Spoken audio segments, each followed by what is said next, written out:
one place that we could start this afternoon, because so much has happened in the last 24 hours, and that's the situation in the Middle East. Now, last night, Donald Trump said that all parties had agreed to a ceasefire, which was going to start at 5 o'clock this morning. Lo and behold, both sides are now accusing each other of bombing each other within minutes of that ceasefire being announced. And Donald Trump is apparently not particularly that happy at recent events, because he's done a press conference in which he swore live on TV about the situation, and basically said that he wasn't very happy. But the reality is we're seeing this on our news channels and our TVs so much over the past 2 weeks, but definitely since Saturday, since those nuclear facilities were bombed, Janet. So there are a lot of people that are quite worried about what's going on at the moment, because some diplomats themselves can't seem to work out what's going on at the moment. Well, what's really bothering is that the whole situation is being led by a man who keeps talking to both Israel and Iran as if they're two naughty schoolboys having a spat in the playground and admonishing them, telling them off and saying, you know, I'm not very happy about this. That is not going to get a result. I mean, for years and years and years, diplomacy, and particularly diplomacy in the Middle East, has been conducted. It's the most difficult thing to achieve, but it's not going to be achieved by shouting and swearing, that's for sure. And I think people are right to be nervous. It's almost like the situation could spiral out of control if a man can't even control his own mouth. And that's how I feel about it. But it just seems... It seems almost giddyingly out of control. Should we get more involved? Definitely not. How can we get involved? I'm not sure how.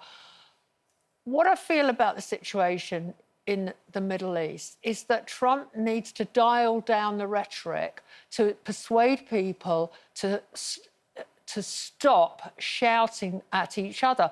The other really bothering thing that happened was first of all, he said, I'm going to decide in the next 2 weeks when to launch the biggest bomb outside a nuclear weapon on Iran. And then he launches it. And then a few days later, or a few hours later, we discover, well, lorries were seen leaving these facilities in the hours before the bomb hit. Yeah. So we don't even know if the mega strike was successful. And that's why a lot of people have used the comparison to Iraq when they're accused of having weapons of mass destruction. Yeah. We went through war, and then it was found out that we didn't have weapons. That's why Britain's got to be ultra-cautious. Exactly. But as you know, I know you're an avid watcher of the news, Cole, but at the moment, it's not something that you're... Oh, apart from the fact that you text me all the time to tell me that you're watching me on the news. I watch you, and I just go, wow, you look great. I don't know what you're talking about. But this isn't... You're finding it quite hard to engage with this. Oh, I find it too hard. I can't engage with it. I feel helpless to do anything about it. I feel like the world is being, you know, put in jeopardy by narcissistic, power-crazy, you know, all of them, men just having a, you know, who's got the biggest puffed-out chest than everyone. I don't think they care about us. I don't think it is a democracy. I think if you asked probably 90% plus people in the world, do they want wars of any kind, they would say no. And so I don't understand the politics. I can't join in what they're doing and what they're not doing. But as a mom and a grandmother, you know, all I care about is their safety. And so I go to bed sometimes and I can't sleep worrying about it, and I don't want them to. So we don't, watch the news. And but it's just the reality of it escalating. Yeah, you just feel like you've got no control. It could escalate. I just worry about how far it's gone within these few weeks, and the fact that it's really breaking down political relationships, international political relationships that we have.